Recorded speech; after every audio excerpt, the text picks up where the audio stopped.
Bonjour, voilà, je suis content de vous retrouver pour cette petite analyse du futur CAC 40 en vidéo.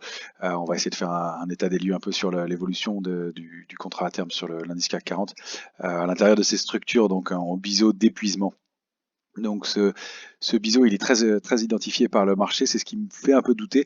Il y a quelques éléments qui font douter quant à sa rupture immédiate, c'est qu'il est très identifié par les investisseurs, d'une part, et puis il y a toujours un peu d'intérêt sur le marché, hein. On en parlait en introduction sur l'analyse papier. Il y a toujours de l'intérêt sur le futur CAC 40, hein, plus 4000 contrats créés au cours de la séance du 24 novembre, plus 2000 contrats au cours de la séance d'hier du 25 novembre. Donc c'est pas énorme comme intérêt, mais c'est une fin de semaine un peu en roue libre. Mais ça montre qu'il n'y a pas de prise de bénéfice. Si le marché avait continué à monter un peu et que le nombre de contrats avait diminué, ça aurait été signe de prise de bénéfice de la part des investisseurs. C'est pas le cas, on n'a pas ces signaux d'affaiblissement. Alors c'est pas très fort effectivement, mais ça reste quand même majoritairement à la faveur d'une poursuite du mouvement haussier.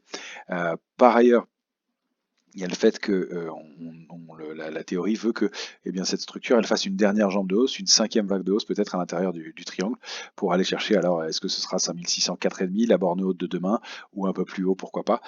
Mais c'est le scénario prioritaire pour l'instant tant qu'on ne casse pas la borne basse du biseau qui demain est 5550. Alors moi je préfère mettre l'alerte sur une horizontale parce que les obliques sont souvent peu fiables, il y a pas mal de fausses sorties dans les biseaux et on peut la mettre cette alerte à 5541. Pour demain. On voit que c'est un niveau de support qui a été pas mal travaillé, deux fois en clôture, en ouverture, clôture enfin en mèche, et puis deux fois en ouverture et clôture pour les bougies en 14 heures. Donc il est bien identifié aussi. Ça validerait un peu plus la possibilité baissière. On surveillera aussi le niveau de 5510 points qui a été très travaillé et sur lequel le marché a buté 6 fois, hein, avant de réussir à passer. Donc c'est un niveau de support important. Voilà. Donc il y aura peut-être, s'il y a un déclenchement baissier, une petite période de congestion dans cette zone-là et au-dessus entre 5541 et 5510, le temps de valider et de déclencher le mouvement de baisse. Ça peut être un petit peu long parce qu'on sait qu'il y a pas mal de vendeurs qui sont coincés, des acheteurs qui voudraient rentrer dans le marché. Donc avant de déclencher un mouvement réellement baissier, il va falloir peut-être un peu plus de temps. Pour l'instant, c'est encore une fois pas le scénario principal. Par ailleurs, en zoomant, on s'aperçoit que les prix sont bien maintenant canalisés entre deux bornes, 5541 en bas, 5578 en haut. Ça nous fait un tout petit trading range, mais qui est intéressant à surveiller parce que on prendra un biais plus haussier ou baissier selon qu'on en sort, et puis on peut travailler à l'intérieur aussi en intraday pour les vraiment des traders. Si on passe 5578, donc il y a une petite accélération haussière qui est de taille équivalente à la taille du trading range. Donc on pourrait aller chercher, ça donne quasiment parfaitement l'objectif qui est la résistance majeure, qui est une résistance à 5614 points, qui est une résistance hebdomadaire, donc qui est un point important à surveiller, qui peut être une bonne cible aussi pour aller former cette dernière jambe de hausse, pourquoi pas. Donc c'est un niveau qu'on va surveiller et qui est le scénario le plus plausible compte tenu de la structure, des forces en présence dans le marché et de la théorie de l'analyse graphique.